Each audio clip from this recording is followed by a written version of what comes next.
ಬರ್ತಾ ಬರ್ತಾ ಬರ್ತಾ 2 ಸತಿ 3 ಸತಿ ಮತ್ತೆ ಡೈಲಿ ತಗೊಂತಾರೆ, ಮತ್ತೆ ಒಂದ್ ದಿವಸದಲ್ಲಿ 2 ಸತಿ ಅಥವಾ 3 ಸತಿ ತಗೊಂತಾರೆ. ಈ ತರ ನಿಮ್ ಪೇನ್ ಕಿಲ್ಲರ್ ಯೂಸೇಜ್ ಜಾಸ್ತಿ ಆಗ್ತಾ ದಯವಿಟ್ಟು ಹಾಸ್ಪಿಟಲ್ ಬಂದು ಅದನ್ನ ಇವ್ಯಾಲ್ಯೂಯೇಟ್ ಮಾಡಿಸ್ಬೇಕು. ಮಕ್ಕಳಲ್ಲಿ ಆಟೋ ಇಮ್ಯೂನ್ ಡಿಸಾರ್ಡರ್ ಅಥವಾ ಇಂಜುರಿ ಆಗಿ ಡ್ಯಾಮೇಜ್ ಆದ್ರೆ ನಾವು ನೀ ಪೇನ್ ನೋಡ್ತೀವಿ. ಜನರಲ್ ಆಗಿ ಹೇಳ್ತಾರೆ ಡಾಕ್ಟರ್ ಮಾತಾಡ್ಬೇಕಾದ್ರೆ, ಈಗ ಮಂಡಿ ನೋವು ಕಾಣಿಸ್ಕೊಳ್ತು ಅಂತ ಹೇಳಿದ್ರೆ ನಿಮ್ಗೆ ಈಗ ಮೂಳೆಗೆ ಸಂಬಂಧಿಸಿದಂತ ಏನಾದ್ರು ಸಮಸ್ಯೆ ಬಂತು ಅಂದಾಗ ಕ್ಯಾಲ್ಸಿಯಂ ಕೊರತೆ ಇರಬಹುದು ಅಂತ. ಸೊ ಈ ಕ್ಯಾಲ್ಸಿಯಂ ಕೊರತೆ ಆಗೋದಕ್ಕೂ ಇದಕ್ಕೂ ಏನಾದ್ರು ಕನೆಕ್ಷನ್ ಇದೆಯಾ ನಿಜವಾಗಿ? ಯೂಶುವಲ್ ಆಗಿ ಏನ್ ಮಾಡ್ತಾರೆ, ರಾತ್ರಿ ಮಲ್ಗಕ್ ಮುಂಚೆ ನೋವು ಜಾಸ್ತಿ ಇದೆಪಾ ಅಂತ ಆಯಿಂಟ್ಮೆಂಟ್ ಅಥವಾ ಎಣ್ಣೆ, ಕೊಬ್ಬರಿ ಎಣ್ಣೆ ಇಲ್ಲಾದ್ರೆ ಯಾವ್ದಾದ್ರು ರೀತಿ ಎಣ್ಣೆ ಹಚ್ಕೊಂಡು ಮಲ್ಕೊಂಡ್ಬಿಡ್ತಾರೆ. ಪೇನ್ ಬಂದ್ರೆ ಯಾವ್ದೋ ರೀತಿ ಕಾರಣ ಇರ್ಬೇಕು. ಸುಮ್ನೆ ಪೇನ್ ಬರಲ್ಲ, ಆಕ್ಟಿವ್ ಇಲ್ಲ ಅಂದ್ರೆ ಒಂದೇ ಕಡೆ ಕೂತಿರ್ತಾರೆ, ಜಾಸ್ತಿ ಏನು ಎಕ್ಸರ್ಸೈಸ್ ಮಾಡಲ್ಲ. ಮಿನಿಮಮ್ ಅಂದ್ರೆ ಈಗ ನಮ್ಮ ಮನೆಯಿಂದ ಅಂಗಡಿಗೆ ಹೋಗ್ಬೇಕು, ಅದಕ್ಕೆ ನಡ್ಕೊಂಡು ಹೋಗಲ್ಲ, ಕ್ಯಾಬ್ ತಗೊಂತಾರೆ ಅಥವಾ ಅವ್ರ ಸ್ವಂತ ಕಾರ್ ನಲ್ಲಿ ಹೋಗ್ತಾರೆ. ಸೊ ಆಕ್ಟಿವಿಟಿ ಇಲ್ದಂಗೆ ನಮ್ ಜಾಯಿಂಟ್ ನಲ್ಲಿ ವೇರ್ ಅಂಡ್ ಟೇರ್ ಆಗೋದು ಕಾಮನ್ ಆಗುತ್ತೆ. ಈಗ ಒಬೇಸ್ ಅನ್ನೋದು ನಾವು ಎಲ್ಲ ಪಾಪ್ಯುಲೇಷನ್ ಅಲ್ಲಿ ಎಲ್ಲಾ ರೀತಿ ಎಲ್ಲ ಸ್ಟ್ರಾಟನಲ್ಲೂ ನೋಡ್ತೀವಿ. ಮಕ್ಕಳನ್ನಲ್ಲೂ ಒಬೆಸಿಟಿ ನೋಡ್ತೀವಿ, ಯಂಗ್ಸ್ಟರ್ಸ್ ನಲ್ಲೂ ನೋಡ್ತೀವಿ, ಮಿಡಲ್ ಏಜ್ ಇರೋರ್ನು ನೋಡ್ತೀವಿ, ಪ್ಲಸ್ ಎಲ್ಡರ್ಲಿ ಇರೋರ್ನ ಎಲ್ಲಾ ಸ್ಟಾರ್ಟ್ ಆಫ್ ಸೊಸೈಟಿನಲ್ಲೂ ಒಬೆಸಿಟಿ ಈಗ ಕಾಮನ್ ಆಗ್ತಾ ಇದೆ. ಆಯ್ತಾ? ಸೊ ಈ 2 ಕಾರಣಗಳು ಬಹಳ ಇಂಪಾರ್ಟೆಂಟ್ ಟು ಪ್ರಿಡಿಕ್ಟ್ ಇವ್ರಿಗೆ ಮಂಡಿ ನೋವು ಬರುತ್ತಾ ಅಂತ. ಮಂಡಿ ನೋವು ಬಂದಿದ ತಕ್ಷಣ ದಯವಿಟ್ಟು ಫಿಸಿಯೋಥೆರಪಿ ಅಥವಾ ಎಕ್ಸರ್ಸೈಸಸ್ ತಗೋಬೇಡಿ. ಈಗ ಎಕ್ಸರ್ಸೈಸ್ ಅನ್ನೋದು ಮನೆಯಲ್ಲಿ ಅವರೇ ಮಾಡೋಂಗಿಲ್ಲ. ಸ್ಪೆಸಿಫಿಕ್ ಆಗಿ ನೀನ ಸ್ಟ್ರೆಂಥನ್ ಮಾಡೋದಕ್ಕೆ ಎಕ್ಸರ್ಸೈಸಸ್ ಇದೆ. ಅದನ್ನ ಒಂದು ಫಿಸಿಯೋಥೆರಪಿಸ್ಟ್ ಗೈಡೆನ್ಸ್ ನಲ್ಲಿ ಮಾಡಿದ್ರೆ ಅವ್ರಿಗೆ ಎಫೆಕ್ಟ್ ಇನ್ನೂ ಚೆನ್ನಾಗಿರುತ್ತೆ. ಎಲ್ಲ ಬರೋ ಮಂಡಿ ನೋವು ಎಲ್ಲ ಆಸ್ಟಿಯೋಆರ್ಥ್ರೈಟಿಸ್ ಅಥವಾ ವೇರ್ ಅಂಡ್ ಟೇರ್ ಇಂದ ಆಗೋದಲ್ಲ. ಎಲ್ಲ ಮಂಡಿ ನೋವಿಗೂ ಆಪರೇಷನ್ ಪರಿಹಾರ ಅಂತೂ ಇಲ್ಲ. ಕನ್ಸರ್ವೇಟಿವ್ ಆಗಿ ತುಂಬಾ ಪೇಷಂಟ್ಸ್ ನ ಮ್ಯಾನೇಜ್ ಮಾಡಬಹುದು. ಒಂದ್ಸತಿ ನೀ ಪೇನ್ ಬಂದ್ರೆ ಲೈಫ್ ಲಾಂಗ್ ಅಂತೂ ಇರೋದಿಲ್ಲ. ಬಟ್ ನೀವು ಇಗ್ನೋರ್ ಮಾಡಿದ್ರೆ ಡೆಫಿನೆಟ್ ಆಗಿ ನಿಮ್ಗೆ ಲೈಫ್ ಲಾಂಗ್ ಒಂದು ಒಳ್ಳೆ ಫ್ರೆಂಡ್ ಆಗಿ ಕಂಪೆನಿಯನ್ ಆಗಿ ಇದ್ದೇ ಇರುತ್ತೆ. ಡಾಕ್ಟರ್, ಹಾಗಿದ್ರೆ ಮಂಡಿ ನೋವು ಬರಬಾರ್ದು ಅಂತ ಹೇಳಿದ್ರೆ ಯಾವೆಲ್ಲ ಲೈಫ್ ಸ್ಟೈಲ್ ಮಾಡಿಫಿಕೇಶನ್ ನಾವು ಮಾಡ್ಬೇಕಾಗತ್ತೆ? ಜನರಿಗೆ ಸಲಹೆಯನ್ನು ಕೊಡೋದಾದ್ರೆ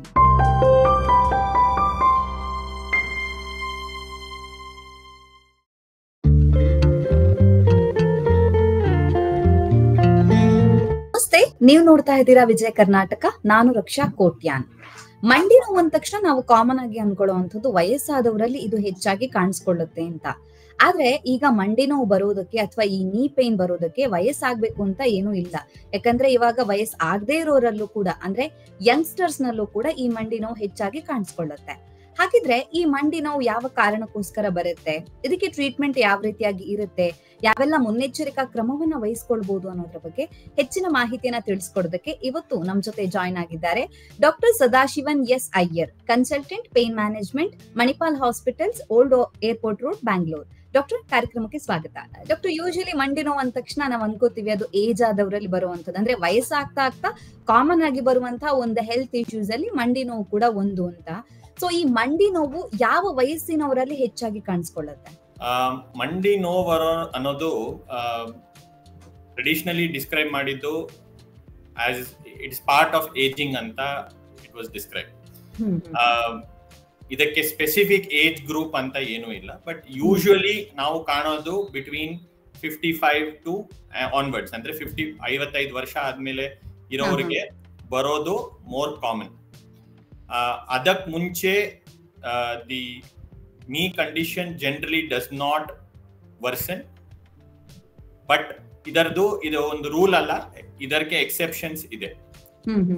ಬಟ್ ಟಿಪಿಕಲಿ ನಾವು ಪೇಷಂಟ್ಸ್ ಜನರಲ್ ಆಗಿ 50 ವರ್ಷ ಮೇಲ್ಪಟ್ಟವರಲ್ಲಿ ಮೇಲೆ ಇರೋರಿಗೆ ಕಾಮನ್ ಆಗಿ ನೋಡ್ತೀವಿ.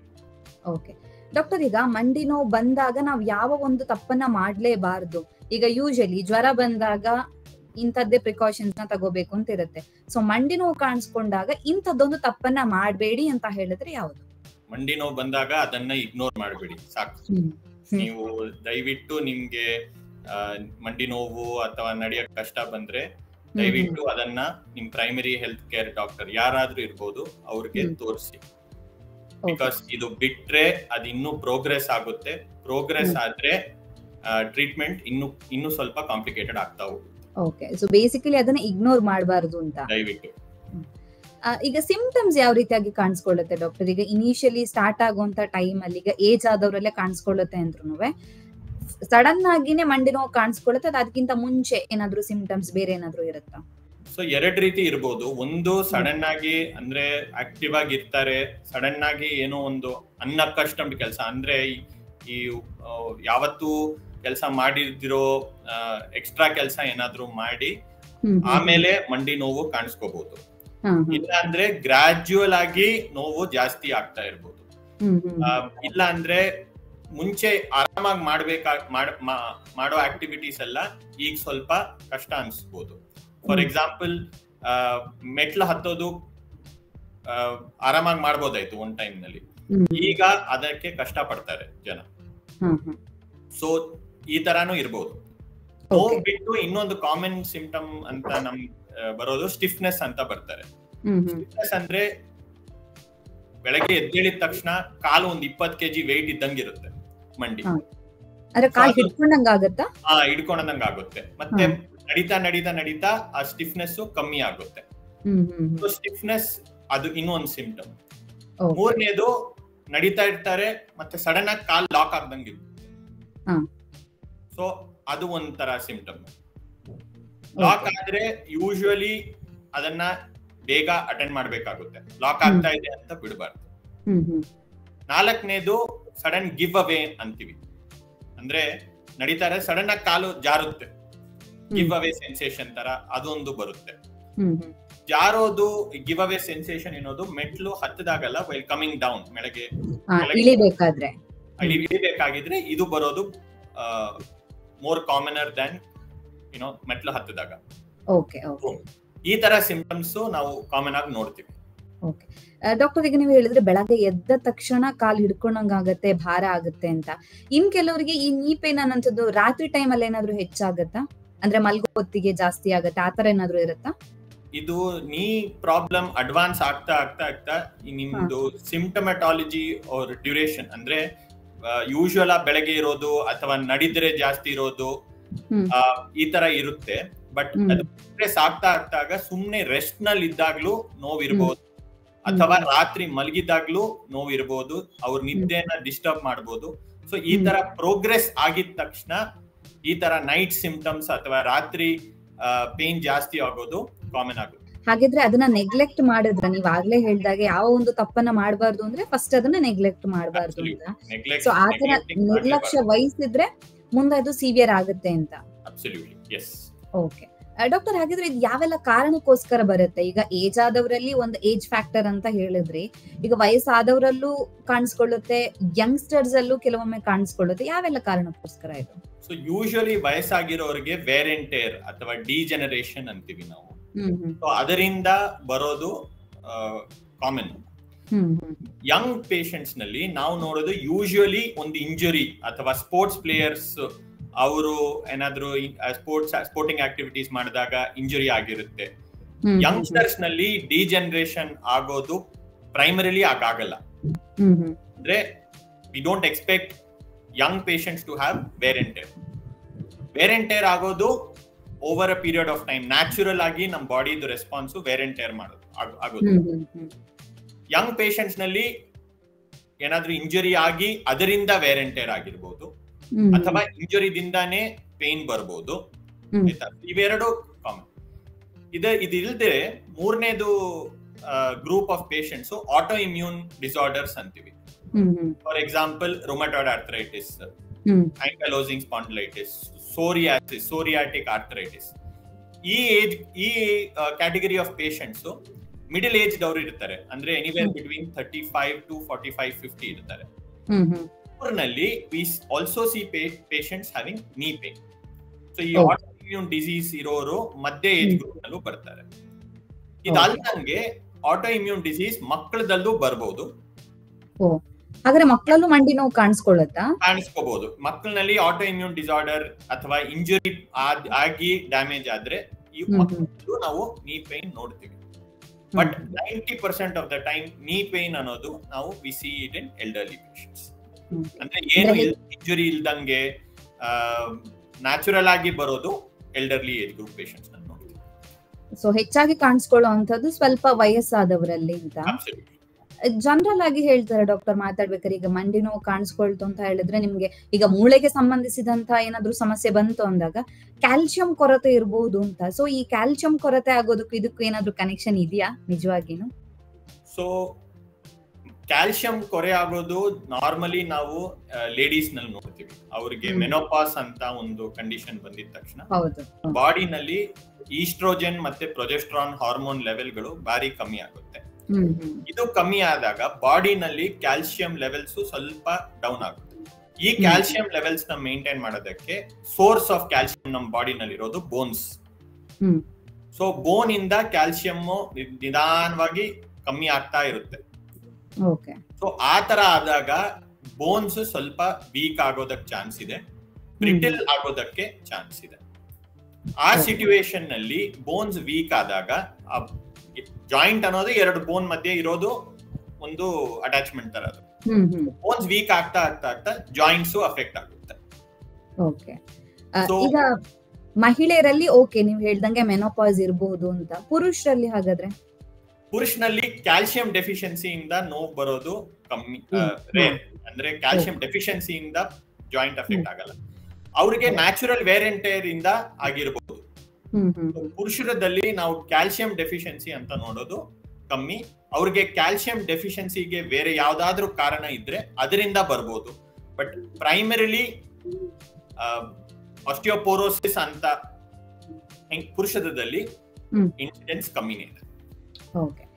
ಇವಾಗ ಹೆಚ್ಚಾಗಿ ಬಾಡಿ ವೇಟ್ ಹೆಚ್ಚಿನ ಜನರಲ್ಲಿ ಇರುತ್ತೆ, ಅಂದ್ರೆ ಒಬೇಸಿಟಿ ಅನ್ನೋದು ಹೆಚ್ಚಾಗ್ತಾ ಇದೆ. ಸೊ ದೇಹದ ತೂಕ ಹೆಚ್ಚಾಗೋದಕ್ಕೂ ಈ ಮಂಡಿ ನೋವಿಗೆ ಏನಾದ್ರೂ ಕನೆಕ್ಷನ್ ಇದೆಯಾ? ಅಂದ್ರೆ ಮಂಡಿ ನೋವು ಬರೋದಕ್ಕೆ ಅದು ಒನ್ ಆಫ್ ದ ರೀಸನ್ ಆಗಿರುತ್ತೆ ಡಾಕ್ಟರ್, ಹೇಗೆ? ಡೆಫಿನೆಟ್ಲಿ ಬಾಡಿ ವೇಟ್ ಜಾಸ್ತಿ ಇರೋರ್ಗೆ ಮಂಡಿ ನೋವು ಇನ್ಸಿಡೆನ್ಸ್ ಭಾರಿ ಕಾಮನ್ ಆಗಿದೆ. ಬಾಡಿ ವೇಟ್ ಪ್ರೈಮರಿಲಿ ಜಾಸ್ತಿ ಆಗಿರ್ಬೇಕಂತ ಇಲ್ಲ. ಕೆಲವರು ಸಣ್ಣ ಇರ್ತಾರೆ ಬಟ್ ಬರ್ತಾ ಬರ್ತಾ ವೆಯ್ಟ್ ಪುಟ್ ಆನ್ ಮಾಡ್ತಾರೆ, ಅಂದ್ರೆ ಸ್ವಲ್ಪ ದಪ್ಪ ಆಗ್ತಾರೆ. ಅವ್ರನಲ್ಲೂ ಅವ್ರ ನೀಸ್ ಅಥವಾ ಅವರು joints are not use to ಆ ಎಕ್ಸ್ಟ್ರಾ ವೆಯ್ಟ್ ಗೆ ಅದು ಯೂಸ್ ಟು ಅಲ್ಲ. ಸೊ ಅದರಿಂದ ವೇರ್ ಅಂಡ್ ಟೇರ್ ಆಗೋದು ಕಾಮನ್. ಬಟ್ ಎಲ್ಲ ವೆಯ್ಟ್ ಜಾಸ್ತಿ ಅಂದ್ರೆ ಎಲ್ಲಾರು ಒಬೀಸ್ ಪೇಷಂಟ್ಸ್ ನಲ್ಲಿ ನೀ ಪೇನ್ ಬರೋದು ಇಲ್ಲ. ಬಟ್ ನಾವು ನೀ ಪೇನ್ ಪೇಷಂಟ್ಸ್ ನೋಡಿದಾಗ obesity is one of the risk factors ಅಂತೀವಿ. ಅಂದ್ರೆ ಡೆಫಿನೆಟ್ಲಿ ಬರ್ಬೋದು ಅಂತ ಹೇಳ್ಬೋದು. ಬಟ್ ನೀ ಪೇನ್ ಬರೀ ಒಬೀಸ್ ಪೇಷಂಟ್ಸ್ ನಲ್ಲಿ ಬರುತ್ತಾ? ಇಲ್ಲ, ಎಲ್ಲಾ ರೀತಿ ಪೇಷಂಟ್ಸ್ ನಲ್ಲೂ ಬರ್ಬೋದು. ಓಕೆ, ಸೊ ಒಬೇಸಿಟಿ ಅಂದ್ರೆ ಬೊಜ್ಜಿರೋ ಅಂತದ್ದು ಒನ್ ಆಫ್ ದ ರೀಸನ್ ಆಗಿರುತ್ತೆ ಮಂಡಿ ನೋವು ಬರೋದಕ್ಕೆ. ಡಾಕ್ಟರ್, ಈಗ ಕೆಲವರು ಮಂಡಿ ನೋವು ಬಂದ ತಕ್ಷಣ ಯಾರು ಕೂಡ ಸಡನ್ ಆಗಿ ಹಾಸ್ಪಿಟಲ್ಗೆ ಹೋಗೋದಿಲ್ಲ. ಅದ್ರಲ್ಲೂ ಹಳ್ಳಿಗಳ ಕಡೆ ಫಸ್ಟ್ ಮನೇಲಿ ಏನಾಗುತ್ತೆ ಅಂತ ಅಂದ್ರೆ ಅದಕ್ಕೆ ಸೊಲ್ಯೂಷನ್ ಏನು ಅಂತ ಏನು ಟ್ರೈ ಮಾಡ್ತಾ ಇರ್ತಾರೆ. ಕೆಲವರು ಎಣ್ಣೆ ಹಚ್ತಾರೆ ಅಥವಾ ಏನಾದ್ರು ಆಯಿಂಟ್ಮೆಂಟ್ ಇದ್ರೆ ಹಚ್ತಾರೆ. ಸೊ ಈ ರೀತಿ ಹಚ್ಚೋದ್ರಿಂದಾಗಿ ಅದು ಏನಾದ್ರೂ ಎಫೆಕ್ಟ್ ಆಗುತ್ತಾ ನಿಜವಾಗಿಯೂ ಮಂಡಿ ನೋವಿಗೆ? ಬೇಸಿಕಲಿ ಹೋಮ್ ರೆಮಿಡೀಸ್ ಅಥವಾ ಆಯಿಂಟ್ಮೆಂಟ್ ಅಪ್ಲಿಕೇಶನ್, ಜೆಲ್ ಅಪ್ಲಿಕೇಶನ್ ಇಂದ ಪೇಷಂಟ್ಸ್ ಗೆ ಬರೀ ಸಿಂಪ್ಟಮ್ಯಾಟಿಕ್ ರಿಲೀಫ್ ಸಿಗುತ್ತೆ, ಅಂದ್ರೆ ನೋವು ಸ್ವಲ್ಪ ಕಮ್ಮಿ ಆಗುತ್ತೆ. ಸೊ ಆ ಕ್ಷಣಕ್ಕೆ ಕಮ್ಮಿ ಆಗುತ್ತೆ, ಆ ಕ್ಷಣಕ್ಕೆ ಕಮ್ಮಿ ಆಗುತ್ತೆ, ಆ ಪಾಯಿಂಟ್ ಆಫ್ ಟೈಮ್ಗೆ ಕಮ್ಮಿ ಆಗುತ್ತೆ. ಆಯ್ತಾ? ಯೂಶುವಲ್ ಆಗಿ ಏನ್ ಮಾಡ್ತಾರೆ, ರಾತ್ರಿ ಮಲ್ಗಕ್ ಮುಂಚೆ ನೋವು ಜಾಸ್ತಿ ಇದೆಪಾ ಅಂತ ಆಯಿಂಟ್ಮೆಂಟ್ ಅಥವಾ ಎಣ್ಣೆ, ಕೊಬ್ಬರಿ ಎಣ್ಣೆ ಇಲ್ಲಾದ್ರೆ ಯಾವ್ದಾದ್ರು ರೀತಿ ಎಣ್ಣೆ ಹಚ್ಕೊಂಡು ಮಲ್ಕೊಂಡ್ಬಿಡ್ತಾರೆ. ಸೊ ಅವ್ರಿಗೆ ಇದನ್ನ ಮಾಡಿರೋದ್ರಿಂದ ಸ್ವಲ್ಪ ನಿದ್ದೆ ಚೆನ್ನಾಗಿ ಬರ್ಬೋದು ಅಂತ ಅವ್ರಿಗೆ ಇದು. ಸೊ ಅದನ್ನ ಮಾಡಿ ಮಲ್ಕೊಳ್ತಾರೆ. ಇದು ಮಾಡೋದ್ರಿಂದ ಅಂಡರ್ಲೈನ್ ಜಾಯಿಂಟ್ ಪ್ರಾಬ್ಲಮ್ ಟ್ರೀಟ್ ಆಗೋದಿಲ್ಲ. ಹೌದು, ಅಂದ್ರೆ ಒಳಗಡೆ ಆಗುವಂತ ಪ್ರಾಬ್ಲಮ್ಸ್ ಗೆ ಸೊಲ್ಯೂಷನ್ ಸಿಗೋದಿಲ್ಲ. ಇಲ್ಲ, ಸೊ ಸಿಂಪ್ಟಮ್ಯಾಟಿಕಲಿ ಸ್ವಲ್ಪ ರಿಲೀಫ್ ಸಿಗ್ಬೋದು. ಬಟ್ ಬರೀ ಅದನ್ನ ಮಾಡಿನೇ ಅದನ್ನ ಡ್ಯಾಮೇಜ್ ಇನ್ನು ಪ್ರಿವೆಂಟ್ ಮಾಡಕ್ ಆಗಲ್ಲ. ಓಕೆ ಓಕೆ ಡಾಕ್ಟರ್, ಮಂಡಿ ಸವಿಯೋದು ಅಂತ ಹೇಳಿದ್ರೆ ಏನು? ಮಂಡಿ ಸವಿಯೋದಂದ್ರೆ ನೋಡಿ, ನಮ್ ಮಂಡಿ ಅಂತ ನಾವು ಹೇಳಿದ ತಕ್ಷಣ ನಮ್ಗೆ 3 ಬೋನ್ಸ್ ಇವೆ, ಅಂದ್ರೆ 3 ಮೂಳೆಗಳಿವೆ. ಫೀಮರ್, ಪಟೆಲಾ, ಟಿಬಿಯಾ ಅಂತೀವಿ. ಆ 3 ಬೋನ್ಸ್ ಜಾಯಿಂಟೆಡ್ ಆಗಿರುತ್ತೆ. ಸೊ ಆ ಜಾಯಿಂಟ್ ಇರೋದ್ರಿಂದ ನಿಮ್ಗೆ ಮೂವ್ಮೆಂಟ್ ಫ್ರೀ ಆಗುತ್ತೆ. 2 ಮೂಳೆ ಮಧ್ಯದಲ್ಲಿ ಕಾರ್ಟಿಲೇಜ್ ಅಂತ ಒಂದು ಅಂಶ ಇದೆ. ಸೊ ಈ ಕಾರ್ಟಿಲೇಜ್ ಅನ್ನೋದು ಅದು ನಿಧಾನವಾಗಿ ವೇರ್ ಅಂಡ್ ಟೇರ್ ಆಗುತ್ತೆ. ಕಾರ್ಟಿಲೇಜ್ ವೇರ್ ಅಂಡ್ ಟೇರ್ ಆದಾಗ ಜಾಯಿಂಟ್ ಅಲೈನ್ಮೆಂಟ್ ಸ್ವಲ್ಪ ಚೇಂಜ್ ಆಗುತ್ತೆ. ಇನ್ಫ್ಲಮೇಷನ್ ಜಾಯಿಂಟ್ ಒಳಗಡೆ ಇನ್ಫ್ಲಮೇಷನ್ ಜಾಸ್ತಿ ಆಗುತ್ತೆ. ಇನ್ಫ್ಲಮೇಷನ್ ಜಾಸ್ತಿ ಆದಾಗ ಊತ ಬರುತ್ತೆ ಕಾಲಿನಲ್ಲಿ, ಮಂಡಿನಲ್ಲಿ. And over a period of time ಇದನ್ನ ಕಂಟಿನ್ಯೂ ಆಗಿ ಆಗಿ ಆಗಿ ಆ ಕಾರ್ಟಿಲೇಜ್ ಅನ್ನೋದು ಆಕ್ಚುಲಿ ಅದೊಂಥರ ಲ್ಯೂಬ್ರಿಕೆಂಟ್ ತರ ಪ್ರೊಟೆಕ್ಷನ್. ಬಟ್ ಇದು ವೇರ್ ಅಂಡ್ ಟೇರ್ ಆಗ್ತಾ ಆಗ್ತಾ ಬೋನ್ಸ್ ಕಾಂಟ್ಯಾಕ್ಟ್ ಬರುತ್ತೆ. ಬೋನ್ಸ್ ಕಾಂಟ್ಯಾಕ್ಟ್ ಬಂದಾಗ ಕಂಪ್ಲೀಟ್ ವೇರ್ ಅಂಡ್ ಟೇರ್ ಅಂತೀವಿ ನಾವು. ಇದರಿಂದ ಮಂಡಿ ಸ್ಟ್ರೈಟ್ ಆಗಿರೋದು ಕರ್ವ್ ಆಗಕ್ ಶುರು ಆಗುತ್ತೆ, ಡಿಫಾರ್ಮಿಟಿ ಅಂತೀವಿ ಇದನ್ನ. Okay, so wear and tear ಅನ್ನೋದು ಇಟ್ಸ್ ಅ ಸ್ಕೀಮ್. ಅಂದ್ರೆ ಒಂದು ಪಾಯಿಂಟ್ ಇಂದ ಶುರು ಆಗಿ ಕಂಪ್ಲೀಟ್ ಆಗಿ ಬೋನ್ಸ್ ಟಚ್ ಆಗೋ ತನಕ ವೇರ್ ಅಂಡ್ ಟೇರ್ ಆಗುತ್ತೆ. ಸೊ ಅದರಿಂದ ಮಂಡಿ ನೋವು ಬರ್ಬೋದಾ? ಈಗ ಮಂಡಿ ಸವಿಯೋದ್ರಿಂದ 100% ಮಂಡಿ ನೋವು ಬರುತ್ತೆ. 100% ವೇರ್ ಅಂಡ್ ಟೇರ್ ಶುರು ಆದಾಗ ಪೇನ್ ಬಂದೇ ಬರುತ್ತೆ. ಪೇನ್ ಅನ್ನೋದು ಒಂಥರ ನಿಮ್ಗೆ ಪ್ರೊಟೆಕ್ಟಿವ್ ಮೆಕ್ಯಾನಿಸಮ್, ಆಯ್ತಾ? ಪೇನ್ ಬಂದ್ರೆ ಯಾವ್ದೋ ರೀತಿ ಕಾರಣ ಇರ್ಬೇಕು, ಸುಮ್ನೆ ಪೇನ್ ಬರಲ್ಲ, ಆಯ್ತಾ? ಸೊ ಪೇನ್ ಬಂದ್ರೆ ಒಳಗಡೆ ಏನೋ ಪ್ರಾಬ್ಲಮ್ ಆಗ್ತಾ ಇದೆ. ಅಂಡ್ 90% ಪ್ರಾಬ್ಲಮ್ ಬಂದ್ಬಿಟ್ಟು ವೇರ್ ಅಂಡ್ ಟೇರ್ ಶುರು ಆಗಿದೆ ಅಥವಾ ಇನ್ಫ್ಲಮೇಷನ್ ಆಗ್ತಾ ಇದೆ, ಅಂದ್ರೆ ಊತ ಬರ್ತಾ ಇದೆ. ಸೊ ಇದರಿಂದ ಪೇಷಂಟ್ಸ್ಗೆ ಪೇನ್ ಜಾಸ್ತಿ ಆಗುತ್ತೆ. And that's when they reach out to the hospital. Okay, ಈಗ ಮಂಡಿ ನೋವು ಪುರುಷರಲ್ಲೇ ಹೆಚ್ಚು, ಮಹಿಳೆಯರಲ್ಲೇ ಹೆಚ್ಚು, ಆ ತರ ಏನಾದ್ರೂ ಇದೆಯಾ ಡಾಕ್ಟರ್? ಯೂಶುವಲಿ ಮಂಡಿ ನೋವು ನಾವು ನೋಡೋದು ಮಹಿಳೆದಲ್ಲಿ ಸ್ವಲ್ಪ ಹೆಚ್ಚು. ಓಕೆ, ಅಂದ್ರೆ ಯಾವ ಕಾರಣ? ನಾನು ಹೇಳಿದ್ದೀನಿ ಅವ್ರಿಗೆ ಅಂದ್ರೆ ಮೆನೋಪಾಸ್ ಇಂದ ಆಸ್ಟಿಯೋಪೋರೋಸಿಸ್ ಕಾಮನ್ ಇರೋದ್ರಿಂದ ಅವ್ರಿಗೆ ಬೋನ್ಸ್ ವೀಕ್ ಆಗುತ್ತೆ. ಸೊ ಫೀಮೇಲ್ಸ್ ನಲ್ಲಿ especially of the knee, right? Hip ಅಷ್ಟು ಜಾಸ್ತಿ ನೋಡಲ್ಲ, ಬಟ್ ನೀನಲ್ಲಿ ladies have a little more incidence. Doctor, ಈಗ ಮಂಡಿ ನೋವು ಬರೋದು ವಯಸ್ಸಾದ್ಮೇಲೆ ಹೆಚ್ಚಾಗಿ ಬರುವಂತದ್ದು ಹೇಳಿದ್ರಿ, ಇವಾಗ್ಲೇ ಮೆನ್ಷನ್ ಮಾಡಿದ್ರಿ. ಸೊ ಇವಾಗ ಯಂಗ್ಸ್ಟರ್ಸ್ ಅಂದ್ರೆ ಯುವಕರು ಮಾಡುವಂತ ಕೆಲವೊಂದಿಷ್ಟು ಕೆಲಸಗಳು ಫ್ಯೂಚರ್ ಅಲ್ಲಿ ಅವರಿಗೆ ಮಂಡಿ ನೋವು ಕಾಣಿಸ್ಕೊಳ್ಳೋ ತರ ಏನಾದ್ರು ಎಫೆಕ್ಟ್ ಮಾಡತ್ತಾ? ಅಂದ್ರೆ ಹೆಚ್ಚಾಗಿ ಕೂತ್ಕೊಳ್ಳೋದು, ಇವಾಗಿನ ಲೈಫ್ ಸ್ಟೈಲ್ ನಾವು ನೋಡೋದಾದ್ರೆ, ಸೊ ಇವಾಗ ಯಂಗ್ಸ್ಟರ್ಸ್ ಮಾಡುವಂತ ಆ ಒಂದು ತಪ್ಪಿನಿಂದ ಫ್ಯೂಚರ್ ಅಲ್ಲಿ ಅವರಿಗೆ ಮಂಡಿ ನೋವು ಬರಬಹುದು ಅಂತ ಏನಾದ್ರು ಇದೆಯಾ? ಹೇಗೆ? ಮೋಸ್ಟ್ ಇಂಪಾರ್ಟೆಂಟ್ ರೀಸನ್ ಬಂದ್ಬಿಟ್ಟು ಪ್ರೊಲಾಂಗ್ ಪೀರಿಯಡ್ಸ್ ಆಫ್ ಇನ್ಆಕ್ಟಿವಿಟಿ. ಅಂದ್ರೆ ಕೆಲಸ ಎಕ್ಸರ್ಸೈಸ್ ಮಾಡ್ದಂಗೆ ಅವ್ರು ಆಕ್ಟಿವ್ ಇಲ್ಲ, ಅಂದ್ರೆ ಒಂದೇ ಕಡೆ ಕೂತಿರ್ತಾರೆ, ಜಾಸ್ತಿ ಏನು ಎಕ್ಸರ್ಸೈಸ್ ಮಾಡಲ್ಲ. ಮಿನಿಮಮ್ ಅಂದ್ರೆ ಈಗ ನಮ್ಮ ಮನೆಯಿಂದ ಅಂಗಡಿಗೆ ಹೋಗ್ಬೇಕು, ಅದಕ್ಕೆ ನಡ್ಕೊಂಡು ಹೋಗಲ್ಲ, ಕ್ಯಾಬ್ ತಗೊಂತಾರೆ ಅಥವಾ ಅವ್ರ ಸ್ವಂತ ಕಾರ್ ನಲ್ಲಿ ಹೋಗ್ತಾರೆ. ಸೊ ಆಕ್ಟಿವಿಟಿ ಇಲ್ದಂಗೆ ನಮ್ ಜಾಯಿಂಟ್ ನಲ್ಲಿ ವೇರ್ ಅಂಡ್ ಟೇರ್ ಆಗೋದು ಕಾಮನ್ ಆಗುತ್ತೆ, ಅಂದ್ರೆ ಅಕ್ಸೆಲರೇಟ್ ಆಗುತ್ತೆ. ಎರಡನೇದು ಬಂದ್ಬಿಟ್ಟು ವೆಯ್ಟ್. ಈಗ ಒಬೆಸಿಟಿ ಒಂದು ವೆರಿ ಇಂಪಾರ್ಟೆಂಟ್ ನಾನ್ ಕಮ್ಯುನಿಕೇಬಲ್ ಡಿಸೀಸ್ ಅಂತ ಆಗ್ಬಿಟ್ಟಿದೆ. ಈಗ ಒಬೇಸ್ ಅನ್ನೋದು ನಾವು ಎಲ್ಲ ಪಾಪ್ಯುಲೇಷನ್ ಅಲ್ಲಿ ಎಲ್ಲ ಸ್ಟ್ರಾಟನಲ್ಲೂ ನೋಡ್ತೀವಿ. ಮಕ್ಕಳನ್ನಲ್ಲೂ ಒಬೆಸಿಟಿ ನೋಡ್ತೀವಿ, ಯಂಗ್ಸ್ಟರ್ಸ್ ನಲ್ಲೂ ನೋಡ್ತೀವಿ, ಮಿಡಲ್ ಏಜ್ ಇರೋರ್ನು ನೋಡ್ತೀವಿ, ಪ್ಲಸ್ ಎಲ್ಡರ್ಲಿ ಇರೋರ್ನ ಎಲ್ಲಾ ಸ್ಟಾರ್ಟ್ ಆಫ್ ಸೊಸೈಟಿನಲ್ಲೂ ಒಬೆಸಿಟಿ ಈಗ ಕಾಮನ್ ಆಗ್ತಾ ಇದೆ, ಆಯ್ತಾ? ಸೊ ಈ ಎರಡು ಕಾರಣಗಳು ಬಹಳ ಇಂಪಾರ್ಟೆಂಟ್ ಟು ಪ್ರೆಡಿಕ್ಟ್ ಇವ್ರಿಗೆ ಮಂಡಿ ನೋವು ಬರುತ್ತಾ ಅಂತ. ಇದನ್ನ ಪ್ರಿವೆಂಟ್ ಮಾಡೋದು ಬಾರಿ ಈಸಿ. ವೆಯ್ಟ್ ಅನ್ನ ಮ್ಯಾನೇಜ್ ಮಾಡ್ಕೊಂಡ್ರೆ ಸುಲಭವಾಗುತ್ತೆ. ಎರಡನೇದು ಸ್ವಲ್ಪ ಎಕ್ಸರ್ಸೈಸ್, ಅಂದ್ರೆ ಪೂರ್ತಿ ಇನ್ಆಕ್ಟಿವಿಟಿ ಇರ್ಲೇಬಾರದು. ಸ್ವಲ್ಪ ಎಕ್ಸರ್ಸೈಸ್, ಸ್ವಲ್ಪ ವಾಕಿಂಗ್, ಆಯ್ತಾ? ಇವೆಲ್ಲ ಮಾಡಿದ್ರೆ it will go a long way in protecting your knees. ಹೋಗ್ಬಿಟ್ಟು ಎಲ್ಲಾರು ಜಿಮ್ ನಲ್ಲಿ ಹೋಗ್ಬಿಟ್ಟು ಜಿಮ್ ಟ್ರೈನಿಂಗ್ ಮಾಡೋದು ಬೇಕಾಗಿಲ್ಲ. ಬಟ್ ರೆಗ್ಯುಲರ್ ವಾಕಿಂಗ್, ಬೇರೆ ಏನು ಬೇಡ, right? Regular walking, vitamin D exposure, sunlight exposure, good diet is very enough to maintain your knee health. ಯಾವ ಸಂದರ್ಭದಲ್ಲಿ ಹಾಸ್ಪಿಟಲ್ಗೆ ಹೋಗ್ಲೇಬೇಕಾಗತ್ತೆ ಡಾಕ್ಟರ್? ಯಾಕಂದ್ರೆ ನಾನು ಆಗ್ಲೇ ಹೇಳ್ದಾಗೆ ಸಡನ್ ಆಗಿ ನೀ ಪೇನ್ ಬಂತು ಅಂದ ತಕ್ಷಣ ಯಾರು ಹಾಸ್ಪಿಟಲ್ ಹೋಗಲ್ಲ. ಫಸ್ಟ್ ಅದನ್ನ ನೆಗ್ಲೆಕ್ಟ್ ಮಾಡ್ತಾರೆ, ಇವತ್ತು ಕಮ್ಮಿ ಆಗ್ಬೋದು, ನಾಳೆ ಕಡಿಮೆ ಆಗ್ಬೋದು ಅಂತ. ಸೊ ಒಬ್ಬ ಡಾಕ್ಟರ್ ಆಗಿ ನೀವು ಇಲ್ಲ ಇಂತಹ ಒಂದು ಸಿಂಪ್ಟಮ್ ಬಂದ್ರೆ ಅಥವಾ ಇಂತಹ ಒಂದು ಸಿಚುವೇಶನ್ ಅಲ್ಲಿ ಹಾಸ್ಪಿಟಲ್ ಹೋಗ್ಲೇಬೇಕು ಅಂದ್ರೆ ಯಾವ ಕಂಡೀಷನ್ ಅಲ್ಲಿ ಹೋಗ್ಲೇಬೇಕಾಗುತ್ತೆ ಡಾಕ್ಟರ್? ನನ್ನ ಪ್ರಕಾರ ಮನೆಯಲ್ಲಿ ತುಂಬಾನೇ ಮ್ಯಾನೇಜ್ ಮಾಡ್ಕೊಳಕ್ ಹೋಗ್ಬೇಡಿ. ಪ್ರಾಬ್ಲಮ್ ಇದ್ರೆ ದಯವಿಟ್ಟು ಹಾಸ್ಪಿಟಲ್ ಹತ್ರ ಬನ್ನಿ. ಹಾಸ್ಪಿಟಲ್ ಅಂತಲ್ಲ, ಯಾವ ರೀತಿ ಡಾಕ್ಟರ್ ಹತ್ರ ಹೋಗಿ ಮಿನಿಮಲ್. ಬಟ್ ಹಾಸ್ಪಿಟಲ್ ಬರ್ಲೇಬೇಕು ಅಂತ ಒಂದ್ ಸಂದರ್ಭ ಬಂದ್ರೆ, ಕಾಲು ಊತ ಜಾಸ್ತಿ ಆದ್ರೆ ಒಂದು 2-3 ಹೆಜ್ಜೆನೂ ಇಡಕ್ ಆಗ್ತಾ ಇಲ್ಲ, ಆ ರೀತಿಯಲ್ಲಿ ನಿಮ್ಮ ಡೇ ಟು ಡೇ ಆಕ್ಟಿವಿಟೀಸ್ ಅಂದ್ರೆ ಎದ್ದು ಬಾತ್ರೂಮ್ಗೆ ಹೋಗೋದು, ನಡೆಯೋದು, ಒಂದ್ ಸ್ವಲ್ಪನೂ ಮನೆ ಒಳಗಡೆನೂ ಸುತ್ತಾಡಕ್ ಆಗ್ತಾ ಇಲ್ಲ, ಲೇಡೀಸ್ಗೆ ನಿಂತ್ಕೊಂಡು ಅಡಿಗೆ ಮಾಡಕ್ ಆಗ್ತಾ ಇಲ್ಲ, ಮನೆಯಲ್ಲಿ ರೆಗ್ಯುಲರ್ ಆಗಿ ಆರಾಮಾಗಿ ಒಂದ್ ಕಾಲದಲ್ಲಿ ಆರಾಮಾಗಿ ಮಾಡೋ ಯಾವ ರೀತಿ ಆಕ್ಟಿವಿಟಿನೂ ಈಗ ಮಾಡಕ್ ಆಗ್ತಾ ಇಲ್ಲ. Day to day functioning affect ಆಗ್ತಾ ಇದ್ರೆ ದಯವಿಟ್ಟು ಹಾಸ್ಪಿಟಲ್ ಬನ್ನಿ.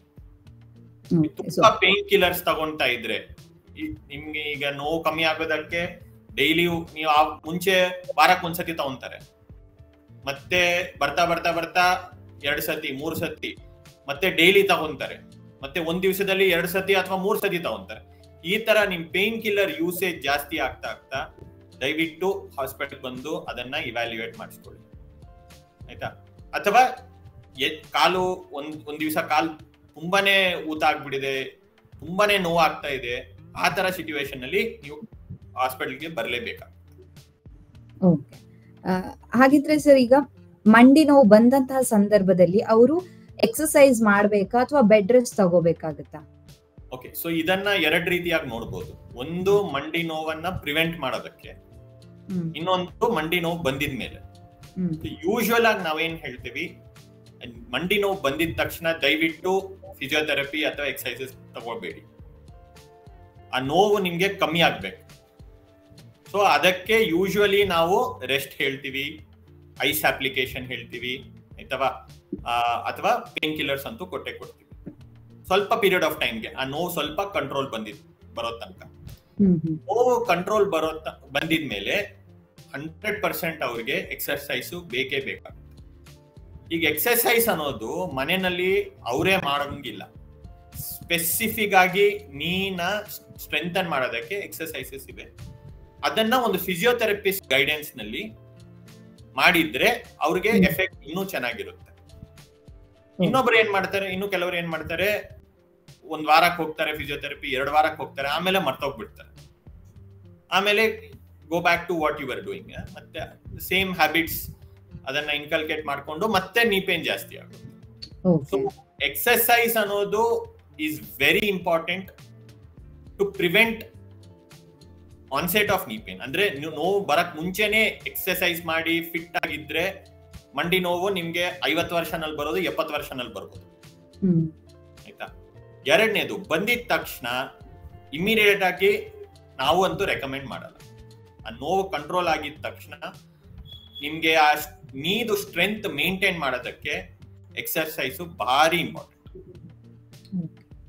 ನೀವು ರೆಗ್ಯುಲರ್ ಆಗಿ ಎಕ್ಸರ್ಸೈಸ್ ಮಾಡ್ತಾ ಇದ್ರೆ ನಿಮ್ ನೀ ಪೇನ್ ಇನ್ಸಿಡೆನ್ಸಸ್ ಅಂದ್ರೆ ಹೊಸ ಎಪಿಸೋಡ್ಸ್ ಆಫ್ ನೀ ಪೇನ್ ಬರೋದು ಕಮ್ಮಿ ಆಗುತ್ತೆ.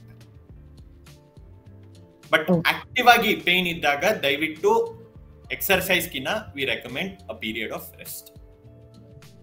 ಸೊ ಮಂಡಿ ನೋವು ಕಾಣಿಸ್ಕೊಂಡಾಗ ಸಡನ್ ಆಗಿ ಯಾವ್ದು ಎಕ್ಸರ್ಸೈಸ್ ಮಾಡಬಾರ್ದು, ರೆಸ್ಟ್ ತಗೋಬೇಕು ಅಂತ. ರೆಸ್ಟ್ ತಗೊಂಡು ಸ್ವಲ್ಪ ಕಡಿಮೆ ಆದ್ಮೇಲೆ ಮತ್ತೆ ನಾವು ರೀಸ್ಟಾರ್ಟ್. ಹೌದು, ಓಕೆ. ಸೊ ಆ ಪೇನ್ ಇದ್ದಾಗ್ಲೇ ತಗೊಳ್ಳುವಂತದ್ದು, ಮತ್ತೆ ಅದಕ್ಕೆ ಏನೋ ಒಂದ್ ರೀತಿ ಭಾರ ಹಾಕ್ತಂಗ ಆಗತ್ತೆ, ಅಥವಾ ಇನ್ನು ಜಾಸ್ತಿ ಆಗೋ ಚಾನ್ಸಸ್ ಏನಾದ್ರು ಇರುತ್ತಾ? ಪೇನ್ ಈಗ ನಿಮ್ಗೆ ಅದೇ ನಾನು ಮುಂಚೆ ಹೇಳ್ದಂಗೆ ಪೇನ್ ಒಂಥರ ಪ್ರೊಟೆಕ್ಟಿವ್ ಮೆಕ್ಯಾನಿಸಮ್. ನೀವು ಪೇನ್ ನ ಸೀರಿಯಸ್ ಆಗಿ ತಗೊಂಡಿಲ್ಲ ಅಂದ್ರೆ ಅದು ಡ್ಯಾಮೇಜ್ ಇನ್ನೂ ಜಾಸ್ತಿ ಆಗುತ್ತೆ. ಓಕೆ, ಸೊ ಅದಕ್ಕೆ ನಾವು ಏನ್ ಹೇಳ್ತೀವಂದ್ರೆ ಆಕ್ಟಿವ್ ಆಗಿ ಪೇನ್ ಇದ್ದಾಗ ನೀದಾಗಿ ಏನು ಮಾಡಕ್ ಹೋಗ್ಬೇಡಿ. ಮಂಡಿ ನೋವು ಇದ್ದವ್ರು ಇಂಥದ್ದೇ ಚಪ್ಪಲಿ ಹಾಕ್ಬೇಕು, ಆತರ ಏನಾದ್ರು ಇರುತ್ತೆ ಡಾಕ್ಟರ್? ಆತರ ಚಪ್ಪಲಿ ಸ್ಪೆಸಿಫಿಕ್ ಆಗಿ ರೆಕಮೆಂಡೇಶನ್ ಇಲ್ಲ. ಅಫ್ಕೋರ್ಸ್ ನಿಮ್ಗೆ ಕಾಲು ಡಿಫಾರ್ಮಿಟಿ ಇದ್ರೆ, ಅಂದ್ರೆ ಕಾಲು ಸ್ಟ್ರೈಟ್ ಆಗಿಲ್ಲ ಅಥವಾ ಫ್ಲಾಟ್ ಫುಟ್ ಇದೆ, ಅಂತದವ್ರಿಗೆ ಸ್ಪೆಸಿಫಿಕ್ ಫುಟ್ವೇರ್ ಇದೆ. ಬಟ್ ರೆಗ್ಯುಲರ್ ಆಗಿ ಮಂಡಿ ನೋವು ಇರೋರಿಗೆ ಇದೇ ಫುಟ್ವೇರ್ ಹಾಕೋಬೇಕು, ಇದೇ ಕಂಪನಿದು ಫುಟ್ವೇರ್ ಹಾಕೋಬೇಕು, ಇದನ್ನೇ ಅಂತದ್ದು ಏನು. ಓಕೆ. ಈಗ ಸ್ಪೋರ್ಟ್ಸ್ ಅಲ್ಲಿ ಇರೋರಿಗೆ ಬರುವಂತ ಮಂಡಿ ನೋವಿಗೂ ಮತ್ತೆ ವಯಸ್ಸಾದ್ಮೇಲೆ ಬರುವಂತ ಮಂಡಿ ನೋವಿಗೆ ಏನಾದ್ರೂ ಡಿಫ್ರೆನ್ಸ್ ಇದೆಯಾ? ಸ್ಪೋರ್ಟ್ಸ್ ಪೀಪಲ್ಗೆ ಬರೋರು ಕಾರ್ಟಿಲೇಜ್ ಡ್ಯಾಮೇಜ್ ಅಷ್ಟು ಇರಲ್ಲ. ಸೊ ಮಂಡಿ ಸುತ್ತಮುತ್ತ ಬೇರೆ ಲಿಗಮೆಂಟ್ಸ್ ಹ್ಮ್. ಮತ್ತೆ ಬೇರೆ ರೀತಿ ಕಾರ್ಟಿಲೇಜಸ್ ಎಲ್ಲ ಇದೆ. ಓಕೆ, ಸೊ ಅದು ಡ್ಯಾಮೇಜ್ ಆಗುತ್ತೆ. ಫಾರ್ ಎಕ್ಸಾಂಪಲ್ ACL ಅಂತೀವಿ, anterior cruciate ligament, posterior cruciate ligament, meniscus, medial collateral ligament, ಇಂಥದ್ದು ಈ ಸ್ಟ್ರಕ್ಚರ್ಸ್ ಡ್ಯಾಮೇಜ್ ಆಗಿರೋದ್ರಿಂದ ಮಂಡಿ ನೋವು ಬರ್ಬೋದು. ವಯಸ್ಸಾಗಿರೋರ್ಗೆ ಅಂದ್ರೆ ಆಸ್ಟಿಯೋ ಆರ್ಥರೈಟಿಸ್ ಇರೋ ಪೇಷಂಟ್ಸ್ಗೆ ಪ್ರೈಮರಿಲಿ ಡ್ಯಾಮೇಜ್ ಬಂದ್ಬಿಟ್ಟು ಆ ನೀ ಕಾರ್ಟಿಲೇಜ್ ನಲ್ಲಿ ಇರುತ್ತೆ. ಈ ಕಾರ್ಟಿಲೇಜ್ ಡ್ಯಾಮೇಜ್ ಜಾಸ್ತಿ ಆಗ್ತಾ ಆಗ್ತಾ ಆಗ್ತಾ ಈ ಸೆಕೆಂಡರಿ ಅಂದ್ರೆ ಈ ACL ಲಿಗಮೆಂಟ್ ನಲ್ಲಿ ಪ್ರಾಬ್ಲಮ್ಸ್ ಅಥವಾ ಕೊಲ್ಯಾಟರಲ್ ಲಿಗಮೆಂಟ್ಸ್ ನಲ್ಲಿ ಪ್ರಾಬ್ಲಮ್ಸ್, ಇದು ಕಾರ್ಟಿಲೇಜ್ ಅಂಡರ್ಲೈನ್ ಕಾರ್ಟಿಲೇಜ್ ಡ್ಯಾಮೇಜ್ ಇಂದ ಈ ಲಿಗಮೆಂಟ್ಸ್ ಗೆ ಪ್ರಾಬ್ಲಮ್ ಬರುತ್ತೆ. ಬಟ್ ಪ್ರೈಮರಿ ನಾವು ಸ್ಪೋರ್ಟ್ಸ್ ನಲ್ಲಿ ನೋಡೋದು ಈ ನೀ ಕಾರ್ಟಿಲೇಜ್ ನಾವು MRI ಅಥವಾ ಮಾಡ್ತೀವಲ್ಲ, ಅದು ಚೆನ್ನಾಗೇ ಇರುತ್ತೆ. ಇಲ್ಲ, ಸೊ ಇದೇ difference basically between sports and old age ನೀ ಪೇನ್. ಡಾಕ್ಟರ್, ಈಗ ನಿಮ್ ಹತ್ರ ಒಬ್ರು ಪೇಷಂಟ್ ಬರ್ತಾರೆ, ಲೈಕ್ ಮಂಡಿ ನೋವು ಇದೆ ಅಂದಾಗ, ಸೊ ಅವರಲ್ಲಿ ಪ್ರಾಬ್ಲಮ್ ಏನಾಗಿದೆ ಅನ್ನೋದನ್ನ ತಿಳ್ಕೊಳ್ಳೋದಕ್ಕೆ ಟೆಸ್ಟ್ ಯಾವ ರೀತಿಯಾಗಿ ಮಾಡ್ತೀರಾ? ಸೊ ಫಸ್ಟ್ ನಮ್ ಪೇಷಂಟ್ಸ್ ಬಂದಾಗ ಪ್ರೈಮರ್ಲಿ ನಾವು ಎಕ್ಸಾಮಿನ್ ಮಾಡ್ತೀವಿ. ಎಲ್ಲ ನಮ್ದೊಂದು ಸೇಯಿಂಗ್ ಇದೆ, not all knee pain is osteoarthritis ಅಂತೀವಿ. ಅಂದ್ರೆ ಎಲ್ಲ ಬರೋ ಮಂಡಿ ನೋವು ಎಲ್ಲ ಆಸ್ಟಿಯೋಆರ್ಥರೈಟಿಸ್ ಅಥವಾ ವೇರ್ ಅಂಡ್ ಟೇರ್ ಇಂದ ಆಗೋದಲ್ಲ.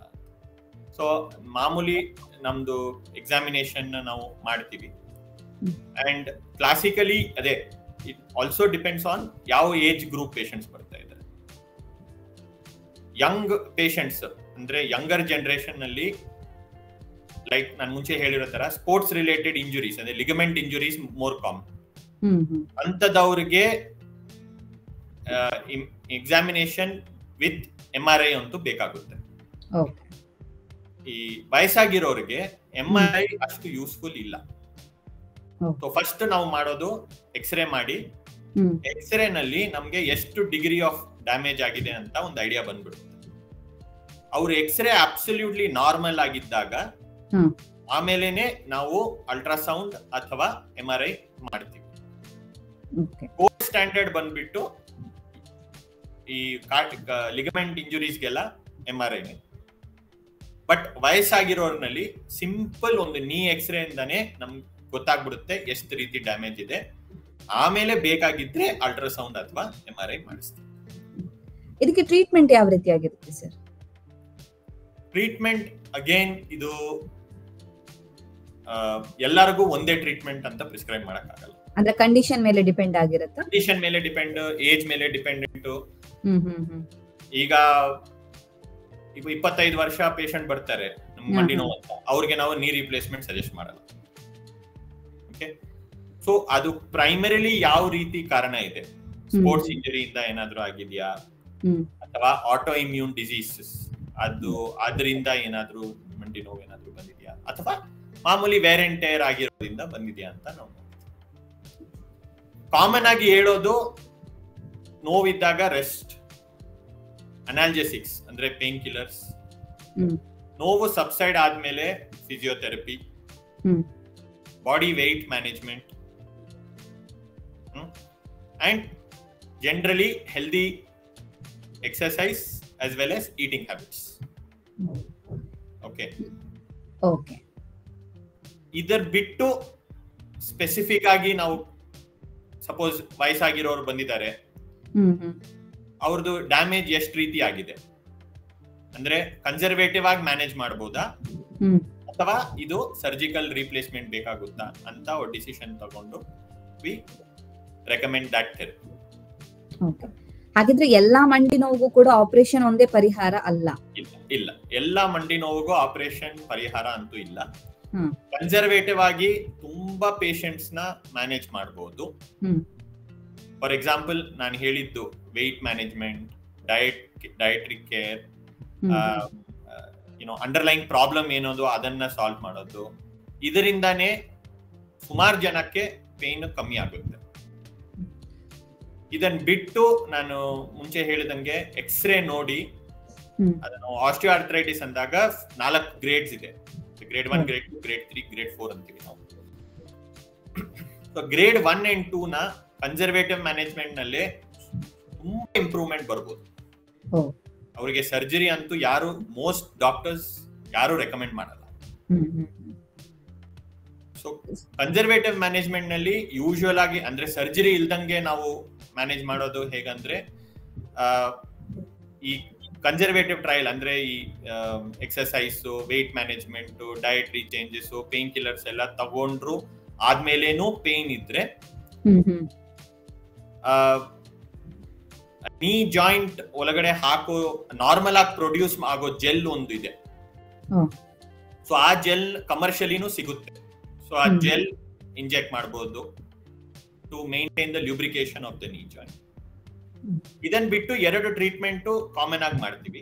ಒಂದು ರೀಜನರೇಟಿವ್ ಥೆರಪಿ ಅಂತ ಒಂದು ಶುರು ಮಾಡಿದೀವಿ ನಾವು. ರೀಜನರೇಟಿವ್ ಥೆರಪಿನಲ್ಲಿ ಅವ್ರ ಬಾಡಿನಲ್ಲಿ ಇರೋ ಸೆಲ್ಸ್ ನಾನೇ ಪ್ರಾಸೆಸ್ ಮಾಡಿ ಕಾಲ್ ಒಳಗಡೆ ಇಂಜೆಕ್ಟ್ ಮಾಡ್ತೀವಿ.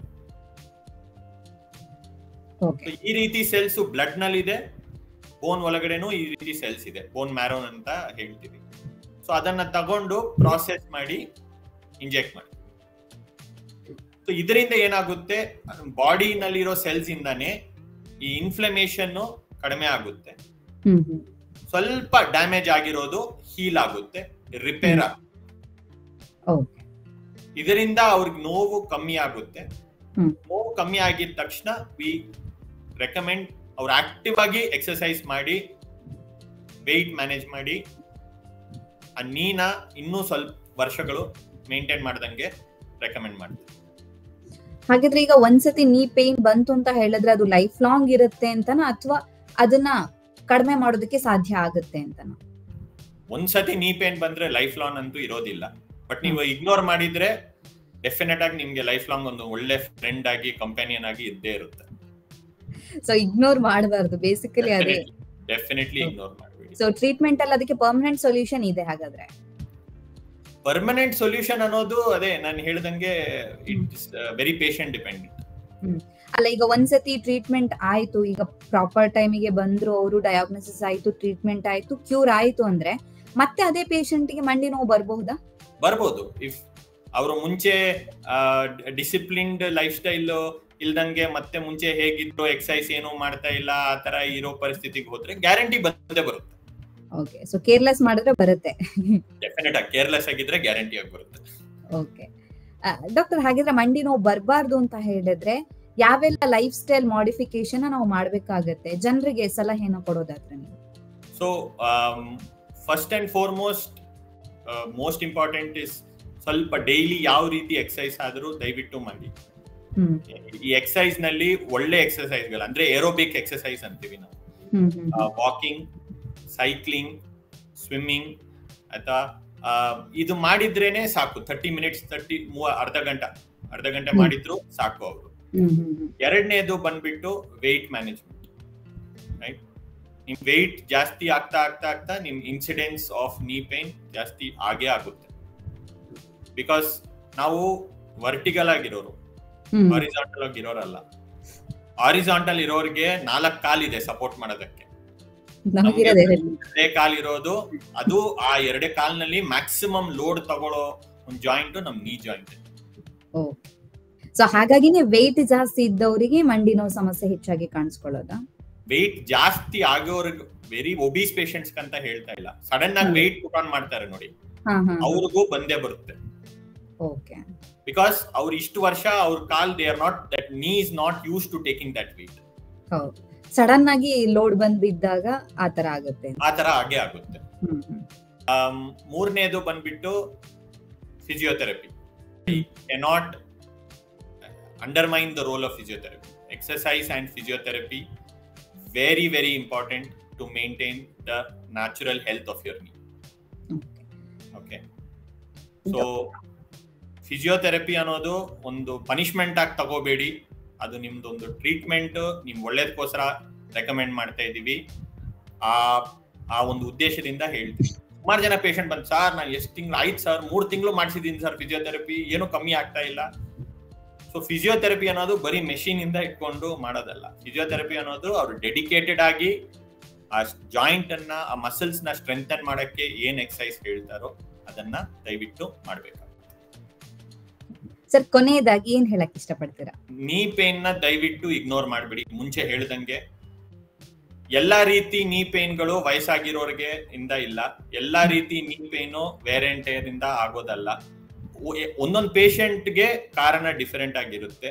ಅದನ್ನ ದಯವಿಟ್ಟು ಮನೆಯಲ್ಲಿ ಕೂತ್ಕೊಂಡು ನೀವೇ ಡಯಾಗ್ನೋಸ್ ಮಾಡ್ಕೋಬೇಡಿ. ಪ್ರೊಫೆಷನಲ್ಸ್ ಈಗ ಎಲ್ಲಾ ಕಡೆ ಇದ್ದಾರೆ, ಸುಮಾರು ಜನ ಡಾಕ್ಟರ್ಸ್ ಇದ್ದಾರೆ. ದಯವಿಟ್ಟು reach out to your doctor. And ನಾವು ಈಗ ಸದ್ಯಕ್ಕೆ ಸರ್ಜರಿ ಇಲ್ದಂಗೆ ನೀ ಪೇನ್ ನ ತುಂಬಾ ಚೆನ್ನಾಗಿ ಮ್ಯಾನೇಜ್ ಮಾಡ್ಬೋದು. ಆ ತರ ಆಪ್ಷನ್ಸ್ ಏನಾದ್ರೂ ಇದೆಯಾ, ನಿಮಗೆ ಅದು ಅಪ್ಲೈ ಆಗುತ್ತಾ ಅಂತ ನಿಮ್ಮ ಡಾಕ್ಟರ್ನ ದಯವಿಟ್ಟು ಕೇಳಿ. ನೀ ಪೇನ್ ಬಂದ್ರೆ ಸರ್ಜರಿ ಮಾಡ್ಬಿಡ್ತಾರೆ ಅಂತ ಭಯ ಪಡ್ಕೋಬೇಡಿ. ಭಯ ಇಲ್ದಂಗೆ ನಿಮ್ಮ ಪ್ರಾಬ್ಲಮ್ನ ನಾವು ಸಾಲ್ವ್ ಮಾಡಕ್ಕೆ ಪ್ರಯತ್ನ ಮಾಡ್ತೀವಿ. So please reach out to your nearest doctor.